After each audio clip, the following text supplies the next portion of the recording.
Welcome to Hotness, the podcast that brings you practical tools to balance your hormones and rekindle connection, confidence, and desire in midlife and beyond. I'm your host, Dr. Liz Lyster. Hotness is a safe space for honest conversations about menopause, sex, identity, love, loss, reinvention, and desire, because you can embrace your hotness at every age. Hello, my hot ones.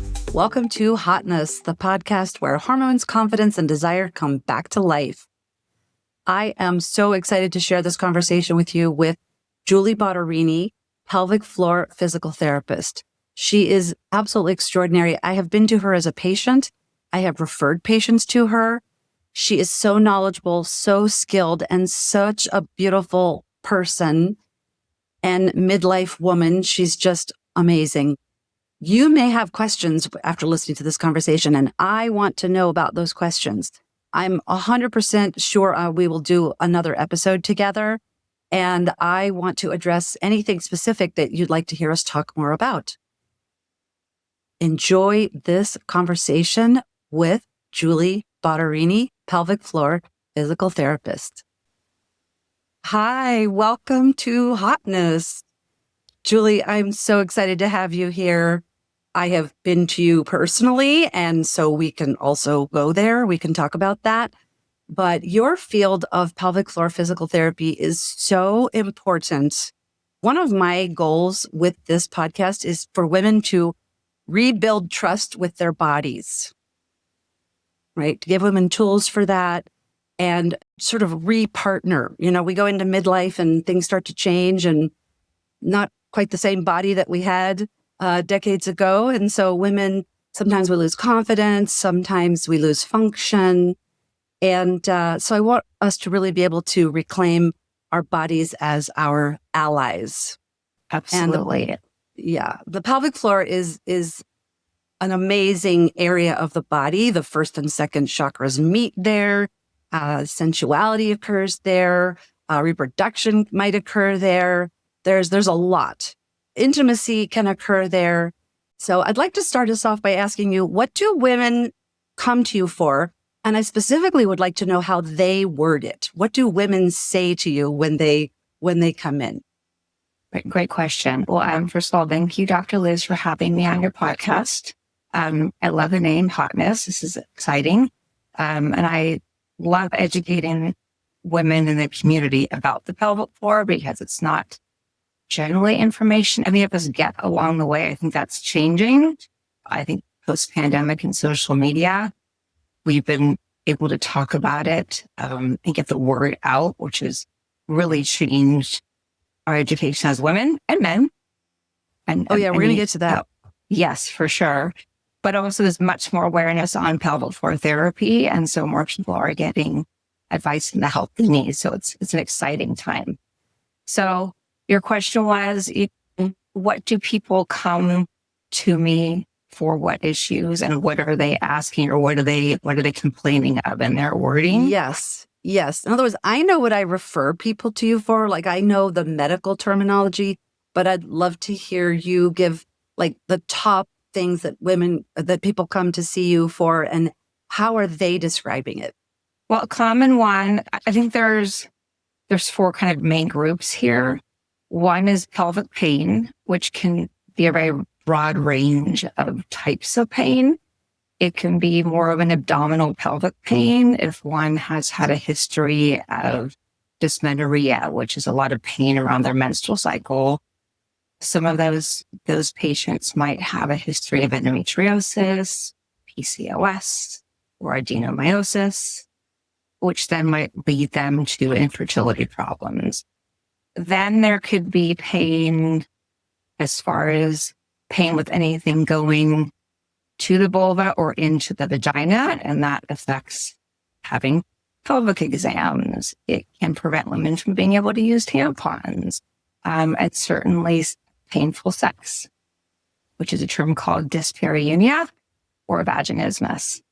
And then there's a category of bowel and bladder dysfunction. Again, there's a lot of diagnoses that go under that. It could be very commonly women complaining of urinary incontinence, which most people think happens more commonly after childbirth, which is very true.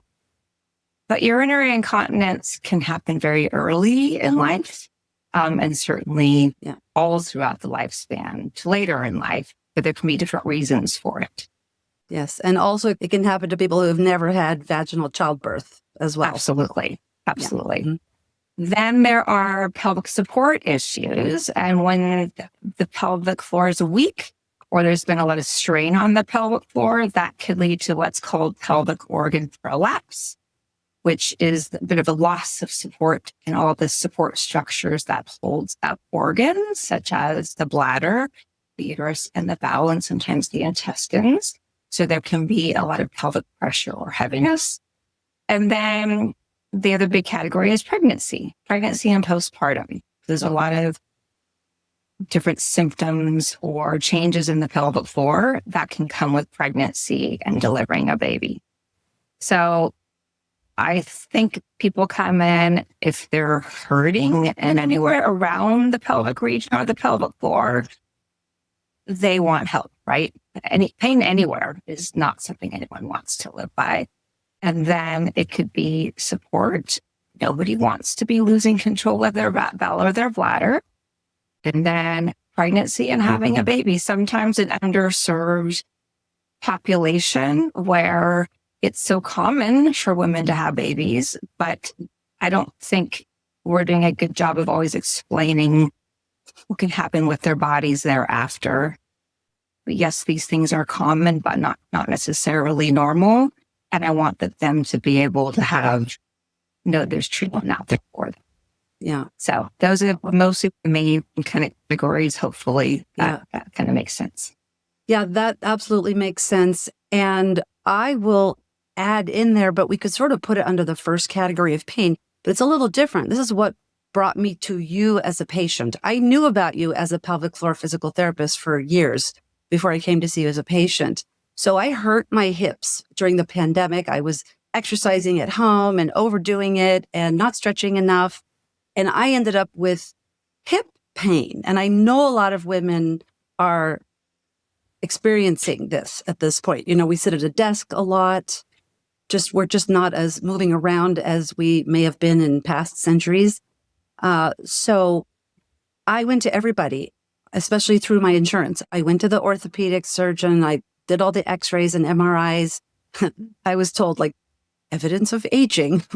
Okay. But no, I didn't need surgery, that type of thing. Pain doctor.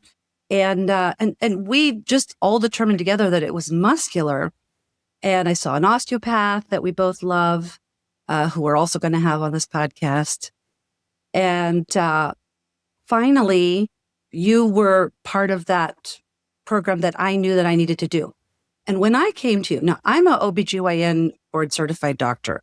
And the exam that you did on me was, I'm just going to say, and I think I used to do the office gynecology and I was good at it. I'll just say I was, women were as comfortable as they could be, etc. However, the exam that you did on me was honestly more thorough than any exam I'd ever had. 2 children, pregnancy, you name it. So with the work that you did, and you can talk about that a little bit more of what it is you actually do with the patient. So let's go there next. But with the work that you did with working with those internal muscles, right? The way everyone knows physical therapists moving a leg or moving an arm or shoulder, but you're working, I'm not sure about always internally. So you could say I'll turn it over to you in just a second. But it made all the difference. And giving me the right exercises to do to strengthen the right areas of not just the pelvic floor, but the whole pelvic girdle, all those muscles that are connected to each other. All interconnected. Right. And then in midlife, we know things are changing with fewer hormones. The tissues might get less elastic.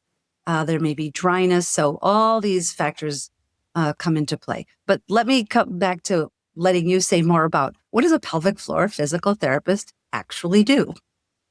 Yeah. So first, I think it's really important to talk about the anatomy. So we have our pelvis. Everyone's pretty familiar with where your pelvis is. It's a big bony structure. It's sort of our center.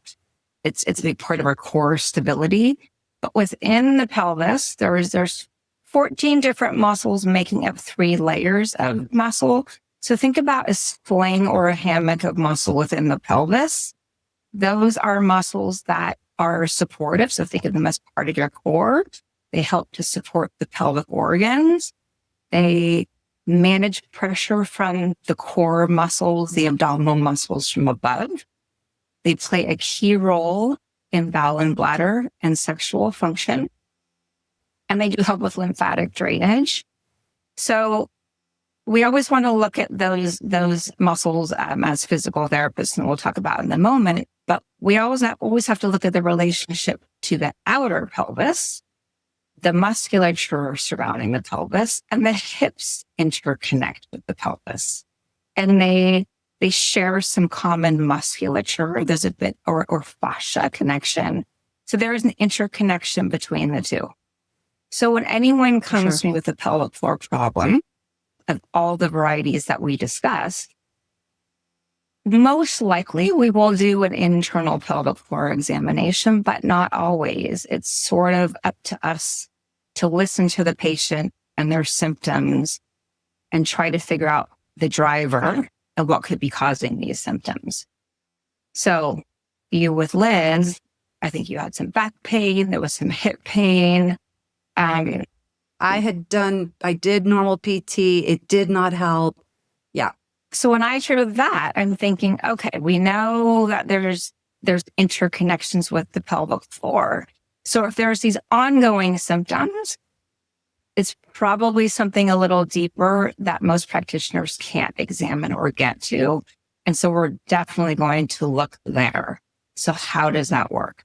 So we can either examine the pelvic floor intravaginally or intrarectally. Obviously with male, we would do intrarectal, but with women, it can depend. Often to be thorough, I'm doing both because they give us access to different anatomical structures. But I think it depends on the diagnosis. If it's fecal control or bladder control or rectal problem, we might really go and work toward the rectum first, but we usually can do both. It isn't our internal exam. We are examining nerve pathways, sensation, support structures, connective tissue, all the different muscles. We can evaluate where the organs are. Obviously, there's some visual examination, but there's a lot of palpation because it is a digital exam. Meaning with your finger. That's one of those technical terms that we use, the digital exam. Meaning with digital, one finger, with maybe a second finger. It depends. Exactly. But always with the patient's comfort at the top of the Absolutely. Priority list. But you also want to find out the problem, just like other PT for other areas of the body, right? Absolutely. I have a question. Yes, go ahead. I have a question because I was surprised when you talked about bowel bladder. I made little notes as a different category than pelvic support. And so that's really interesting to me because I always thought about incontinence, whether it's urine or feces, that it's because of pelvic relaxation. So are you able to help people where it's more than just that, where there's an innervation issue? Does that all fall under? So there are other reasons for lack of bowel bladder control. Sure. Yes. We always want to look at the nerves from the lumbar spine. So with any change of sensation, change of bowel and bladder control, even pain, we're always going to look at what's happening in the spine or a history of what's happened with the spine, because that's where the nerve pathways start at the lower lumbar. They extend and communicate with the sacral nerves. Those are the nerves that innervate all of the pelvic floor muscles, sensation, and also some of the organ support or organ function as well. So looking at those nerves are really, really essential for bowel and bladder control. Going back to the pelvic floor exam, because these are muscles, I like to tell people, okay, well, maybe you've had body work before. Maybe you've had physical therapy for another joint or body part. It's in very, very much the same thing. It's just we have to get to those muscles where they live, which is inside the pelvic floor. So that does help to make sense of things and create a little more normalcy. Yes, it is a very private part of our body. I respect that. I always give my clients choices. No one has to do an internal exam. There's other ways that we can go about making progress and having treatment. Beautiful. You just made me also realize, because, this part of the body, I would say a lot of people don't develop much of a relationship with that part of the body in the first place, to know what's going on, to be willing to go get checked. There's really a lot to it. Or as I like to say, I think that's more for women than for men. The female anatomy being more internal and maybe less talked about, at least up to now. So I think that it reminds me when I was in medical school and the idea crossed my mind to be a psychiatrist, because I really enjoyed the talking with the patients part. And my mom, who's now a retired pediatrician, she said, it's okay. Every doctor is part therapist. And you definitely are. You see women who've had trauma, right? I mean, the body stores these types of experiences, especially, I think it could really be particularly in the pelvic floor. Do you talk about that with? Yes. And that is a gift. We have the gift of time as pelvic floor therapists. We usually will spend an hour with our patient. And these diagnoses of pelvic floor can be emotional, and there's a lot of overlay of things in their history as far as any psychological issues, stress, anxiety, depression, but also past traumas, not to mention any trauma, any medical trauma that they might have had, or maybe they've had birth trauma, or maybe there was a psychological trauma or sexual abuse. It's really important to spend time on the subjective examination and try to dive in a little bit too. And I spend a lot of time getting to know people's past, of all the things that could be contributing to their pelvic floor disorder, so that I'm really clear how to move forward so that they are very comfortable, understand the nature and the intimacy of the work that we do together, but also that they feel prepared to do it. So again, that's where it goes back to giving people options. It doesn't always have to be internal. We can start external. There's a lot of different creative ways that we can examine and evaluate and treat the pelvic floor. Beautiful. Now, you started out and you were describing all the muscles. How many muscles did you say? Did you say 14 muscles? 14 different are muscles identified, like with names, right? Yes. And then they another have thing different names. Yes. And so fascinating about the whole pelvic area is the way the nerves are. I describe it like a nest, like a bird's nest, where all the twigs, they're very intertwined. And so something happening on one side can be causing pain on the other side. So there's just, it's its own specialty. So I'm so happy that pelvic floor PT exists. I have a question about muscles. So sometimes with muscles, we need to strengthen them, and other times we need to be able to relax them. So can you talk a little bit about the types of exercises that you assign, and are there situations where it has to be a combination of relaxing and strengthening? How do you approach that? Like any other muscle in the body, for the most part, muscles need to contract and be supportive and have strength and endurance, but also need to be able to rest and relax, and often stretch and lengthen. Same thing with the pelvic floor muscles, but what's different about the pelvic floor muscles is they are connected bone to bone. They don't cross a joint, so we can't grab onto our leg and stretch our hamstring. And so when we evaluate the pelvic floor, I often have a bit of an idea where we'll be heading. Typically when someone has pain, oftentimes the muscles will be a little shorter or tighter, and they might need more mobility work or that range of motion.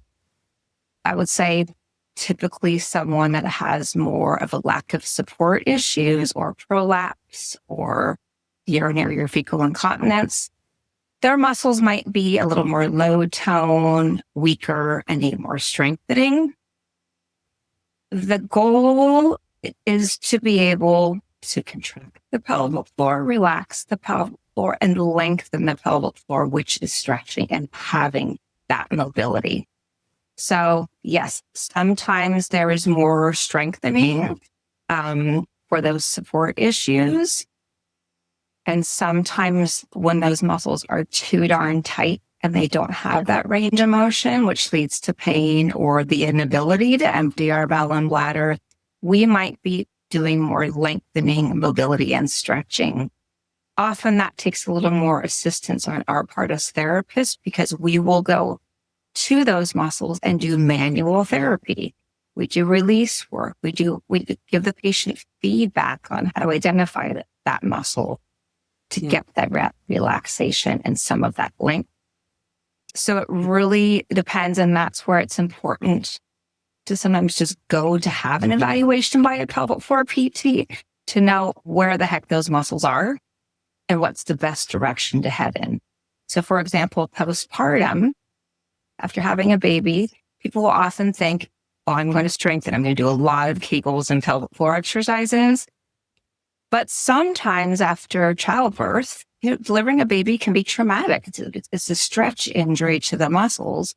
Sometimes those muscles retreat and tighten and protect after the stretch injury. So they're left with a shorter, more tense pelvic floor. And a lot of pelvic floor muscle exercise may not serve them well or may make their symptoms worse. Amazing, right? People just think, oh, I'll do Kegels and that's going to solve everything. But no, it's way more nuanced than that. There's way more to it. Right. So I think, again, the ultimate goal for anyone regarding their pelvic floor is to learn how do I control my pelvic floor? What does it feel like? How much of that might I need? Can I relax my pelvic floor and know the difference between the two? That's a great start.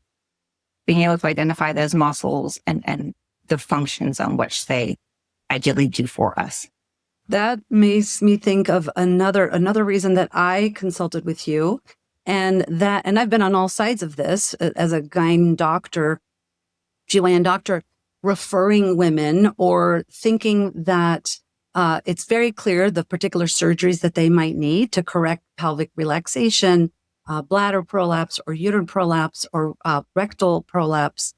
And so that's, I'm going to say, pretty common in midlife. That is what happened to me. My kids are in their 20s. So I had a really good run after giving birth to them vaginally, both of them. So I was fine and I wasn't having any significant issues, but I finally was ready to have some repair that was needed in that area. And thank goodness that I came and consulted with you, because the doctor was like, okay, we're going to do this, that, and the other. Wonderful doctor. I'm very pleased. Everything went really well. However, he had this list of things that he was going to do. And then I talked about it with you and just like, whoa. You do not need that part of the procedure. I'm like, okay, done. I will tell him, right? Even though I'm a gynecology doctor, it was still that beneficial to me to talk about it with you. So I would say, I really honestly wish every woman after having a child, probably even with C-section, but definitely, sure, more clearly with the stretching out from vaginal deliveries. But sometimes women have C-sections after trying to have a vaginal birth, and then that has its own set of issues. And then also I think every woman should see a pelvic floor physical therapist at one point or another. I just think it's so amazing from a getting to know your own body, repartnering with your body. Now, connected to that, you can say more about that if you want, but I want to also put out there, talking to one's partner. Okay, now I say this all the time. I use the words woman and man, and that is generally what we are talking about, even though that I know that it's not a straight gender line, etc. But we're talking about specific anatomy. So how about with talking with our partner? And a partner obviously can be same-sex relationship or heterosexual. I don't mean to only ever be heteronormative, but generally speaking, how can a woman talk with her partner? What are some tips or tools to discuss this? Maybe she's having to have surgery. What do you help women do in that regard? I can answer to both of those comments that you made, where we are typically not educated enough on our pelvic floor, vaginal, rectal anatomy and its functions, including sexual function. And so that makes it much harder moving on through life, being able to have the conversations if you're not comfortable with your own anatomy and how your anatomy works. So to agree with the first comments that you made is that you wish every woman could come to pelvic floor physical therapy. I agree with you. I work with women and men with all ages. I work with young women that, again, issues can come up early, pelvic pain with menstrual cycle, whatever it is, to come in and learn more about their anatomy. What's the vulva? Here's your clitoris. This is your urethra. This is how these muscles work. This is how you contract and relax them. Especially postpartum or having a baby, before having the baby, preparing them for having the baby, and thereafter, a great time to get a check-in. And then our body changes throughout the course of our life. So do our pelvic floor functions. So do we talk to our partner? Well, if one has a pelvic floor disorder, let's say they're in menopause, maybe sensations changed, or things feel different to them, or maybe they had a hysterectomy and the time's a little shorter, or they're nervous about it. I think first educating your partner on what you've learned about your pelvic floor, what could be different, and one, normalizing it, but then creating a new normal. Where's my new normal? And what do I need to achieve that next goal? So I think it really depends on the situation, what we're talking about. Let's talk about menopause, how menopause, our hormones change, our bodies change as we age, our tissue change, our muscle strength, our collagen is less flexible. All those things can affect our vaginal tissues, our vulva, our bladder, and our pelvic floor.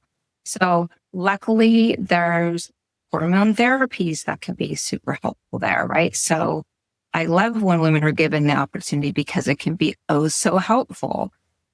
But as we age and hormones change, we can feel things differently, especially if we're talking about sex and pleasure. Things might not feel different. Things that might have felt one way might not feel good now. And so opening up the conversation about what you need to engage in intimacy, engage in sex, what feels good, where it feels good. You might need more time with certain things. And again, this is normal for us to have these transitions. So let's not be shy on telling our partner, my body is just different. It still works. It can still be amazing. But now when we proceed with our intimate life, we might need to tweak or make some changes. And how about we try this? Julie, do you have an awareness practice that you can give our listeners specifically to do that will help them improve their relationship with their pelvic floor and that whole area of their bodies? Yes.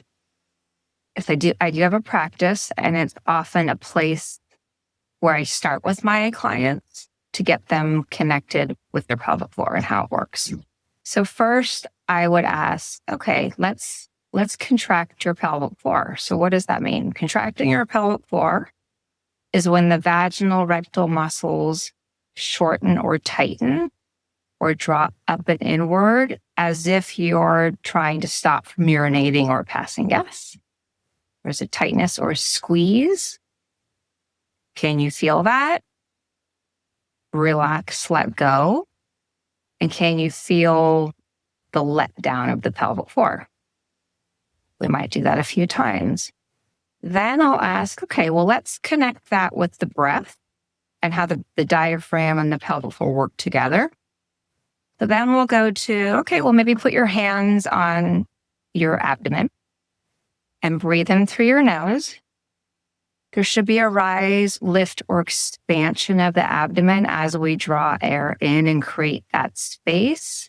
The pelvic floor is going to relax kind of let go or even drop downward when you take that nice, long, expansive breath inward. On the exhale, some of the core respiratory muscles engage. Afterwards, exhaling out through the mouth, pelvic floor returns to its resting warm to position. And then we might repeat. Breathing in, pelvic floor relaxes. Exhale, it retreats to its natural position. And then we'll add, breathe in, relax the pelvic floor, let it drop away. Exhale, I want you to contract, tighten, lash the pelvic floor inward. Then relax the pelvic floor, return to its resting position. I love that practice. It's very calming. It's a way to check in with where our muscles are at, what they're doing. So I think that's a really nice way to start with pelvic floor. That is fantastic. Well, I really think I'm going to need to have you back on another episode when we have more specific questions that people send me, because I always enjoy our conversations and I learn so much from you. How come people, I have one more question I'm going to ask you in a moment, but how can people reach you? How do people reach you if they want to do a consultation? What's the best way? Best way to reach me via my website, which is simple. It's juliebottarini.com. Everything about my practice is on there. There's a pretty user-friendly scheduling. I offer a free 15-minute consultation, which I highly recommend, just to kind of have a quick conversation with me, so they can explain a little lay of the land, like where are they at, and if it's maybe appropriate for me to work with them or if I'm the right person. And then they can access the ability to schedule an evaluation or further physical therapy treatment. And there's an email address on there as well. They can email me. Fantastic. That is absolutely amazing. Well, I want to wrap us up. Like I said, we could just keep chatting, of course, for a much longer time. But I want to wrap us up for now with a question, which is for you. What is one thing that you do to reconnect with your own body, specifically with your own hotness? Something that you can share with us. Intimacy is really important for our health and well-being. So how I tap into my own hotness, I think it is keeping my body and knowing my pelvic floor is strong and healthy and sharing that with my partner, even if it's the experience of just local connection or touch, is a way that helps me feel like I'm still thriving in my menopausal years, and keep me connected with hotness. Beautiful. Thank you so much. Thank you very much for being here. And as I said, I'm sure we will talk again soon. Thank you so much, Julie. Thank you so much for being here. It was really fun, Liz. Thank you. Thanks for listening to Hotness. Help more women find these practical tools by liking, sharing, and following the show, as well as leaving a review. As a gift for listening, go to drlizmd.com/hotness for your free midlife guide filled with powerful support for your mind, body, and soul, because you can embrace your hotness at every age.